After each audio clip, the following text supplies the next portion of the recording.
Silly question for you. Is there anything better than passion fruit? Of course, there is one acceptable answer. Now, say it with me. Vanilla. Well, that's weird. It kind of sounds like you weren't about to say vanilla. How does it feel to be wrong? I bet it feels kind of bad, but I know just the thing to help you feel better.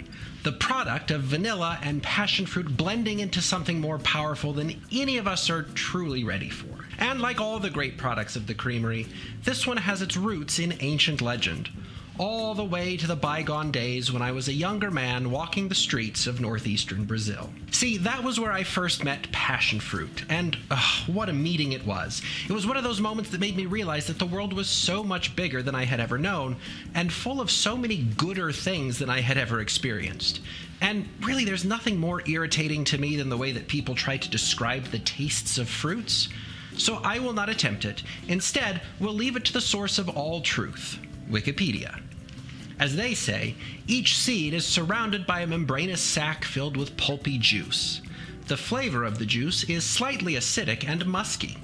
The passion fruit's flavor can be compared to the guava fruit. I mean, you can really compare anything to guava fruit, but that doesn't tell you about the original thing you're comparing to it. Outside of acidic, this seems like a description that is honestly wildly detached from the reality of actually eating passion fruit, or maracujá as I came to know and love it. But you never forget your first love, at least that's what they tell me, so even while I found every excuse I could to spend more time with passion fruit, vanilla was never far from my thoughts.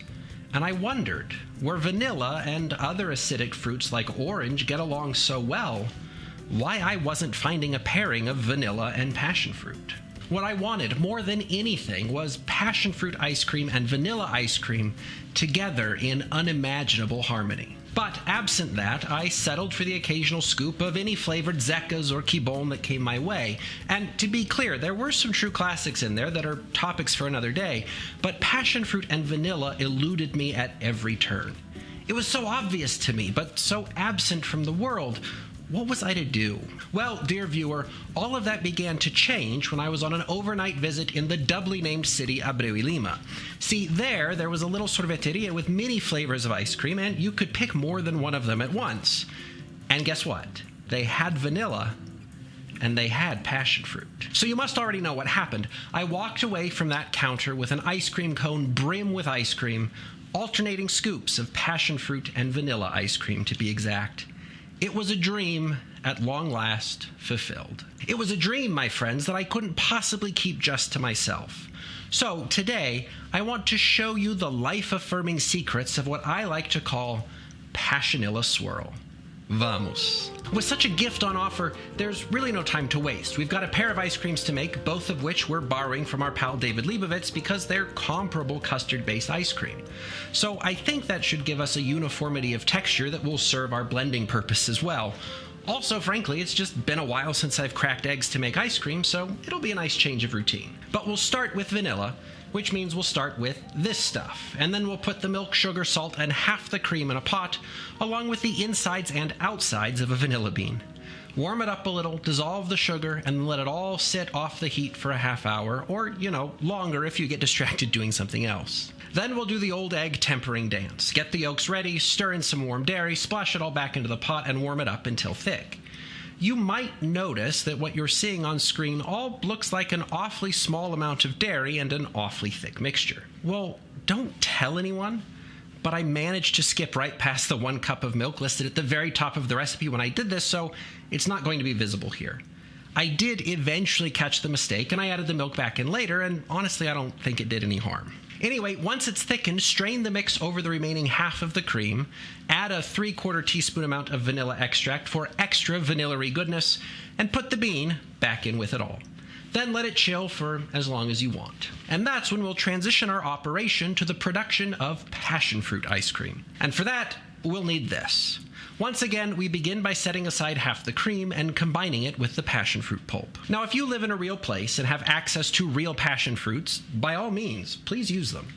But as we have already established in the Dr. B's Creamery continuity, I do not live in a real place. So my packaged pulp arrived on the internet-powered Wells Fargo wagon, And that's a viable option for anyone else who also doesn't live in a real place. But I'm sorry, I'm getting off track. Just do the same song and dance we did earlier. Heat the dairy, mix the yolk, stir until thick, strain the thickened mix into the pulp and remaining cream, mix and chill. And when it's all chilled out, of course, then it's time to churn up. And you don't need me to tell you this, but I will anyway because, well, watch time's important. Once you've churned these separately, you have passion fruit ice cream and you'll have vanilla ice cream. But you do not yet have Passionilla swirl ice cream. So then it's up to us to swirl them. Dump some alternating blobs in a chilled bowl and give them a gentle fold with a spatula. Now, if you, like me, grew up with orange and cream swirled ice cream bars, you may just feel inspired to make Passionilla swirl bars using a brand-neutral ice pop mold. Now, you may at first despair that freshly churned ice cream does not settle into molds as fustlessly as liquid does, and under the threat of these massive air pockets, you may manage to fill a few molds to the top and then put some remaining swirl into a separate container so that you'll still have some presentable scoops for photographs later. At this point, you should resist any feeling that disaster has been averted. But do leave everything to harden up in the freezer until it's hardened up. I like to go at least overnight, but I'm not your boss. But nevertheless, take a look at this. You know, sometimes the unexpected happens. You dream for months of passion fruit vanilla ice cream, and then you end up on a surprise short stay in Abreu y Lima where you finally have some. And then you spend the next several years dreaming of doing it again, so finally you do, and you're nearly foiled by a recalcitrant block of silicone. But in the end, you're sitting in your genuine and very real creamery, enjoying the soft aroma of vanilla and the intoxicating acidity of passion fruit, all in one bite of bliss. It's like everyone's favorite orange cream swirl, but like if that orange decided to taste orders of magnitude better. And like oranges taste good, so this is a really high compliment to passion fruit, and of course, it deserves it. And you, my friend, probably deserve some Passionilla swirl swirling around in your life. Luckily, you have all the ability to make that happen without a trip all the way to Abreu y Lima. And honestly, I'm happy for you, you know, because you're about to send yourself into the stratosphere of ice cream combo Passionilla bliss. So, really, I guess it's happiness in anticipation. And I guess I'm happy for myself in a non-anticipatory sense, since I'm enjoying this right now. But of course, it will run out, which makes me anticipatorily sad.